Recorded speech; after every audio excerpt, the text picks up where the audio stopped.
contente de venir parmi vous et surtout que vous vous intéressiez à mon grand-oncle. Avez-vous connu le général Ferrier? Malheureusement pas.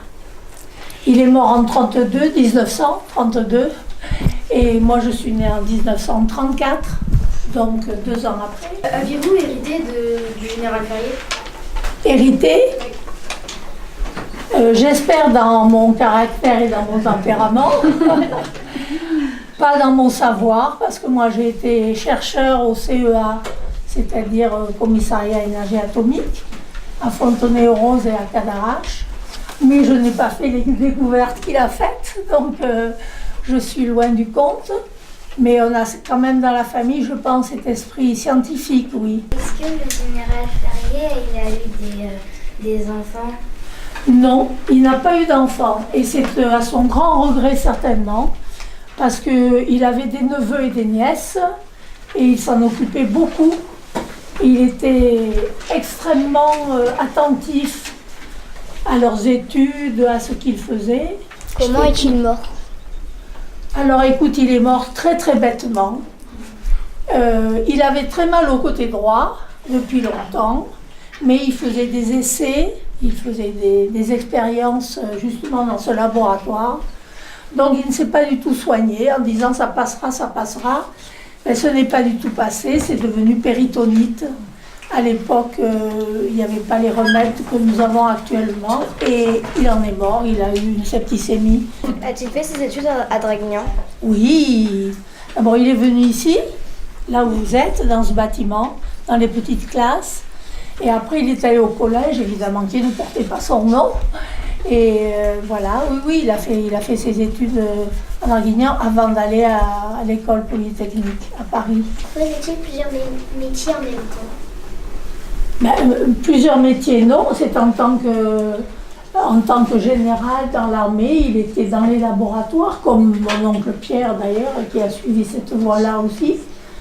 Donc il était certainement plus chercheur que militaire. Mais quand on est militaire, on gravit automatiquement les échelons. Comment a-t-il placé l'antenne sur la tour Eiffel?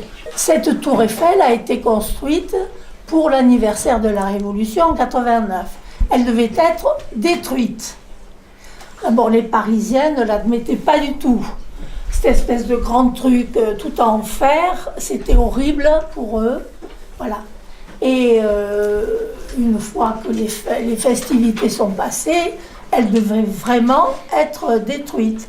Et Gustave Eiffel a dit donc à son grand ami Gustave Ferrier, il lui a dit « Sauve-moi ma tour ». Sinon, on l'a détruit. Ça aurait été dommage quand même. Voilà. Et il en a fait l'antenne. L'antenne TSF, justement, parce qu'elle était très haute. Comment a-t-il inventé la TSF? La TSF, comment il l'a inventé? Eh bien, il l'a inventé comme tout inventeur, ça se fait progressivement. Hein. Nous sommes entourés d'ondes, ça vous le savez, hein, nous vivons là-dedans, hein, dans les ondes, mais il y en a qu'on utilise plus ou moins.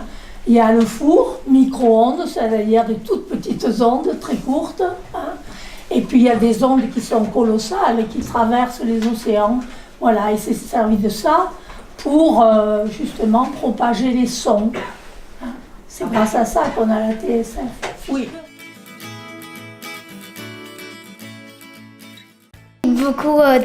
Était beaucoup trop stressée, et parmi moi aussi j'étais aussi stressée parce que c'était quelqu'un d'important. On ne savait pas à quoi elle ressemblait, on ne savait pas les élèves quand ils allaient venir et tout ça.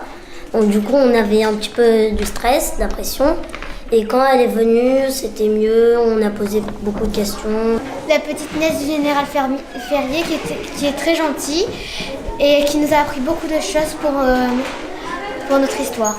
On a appris beaucoup de choses sur le général Ferrier, que le général Ferrier était un homme très sage et qu'il avait créé la TSF.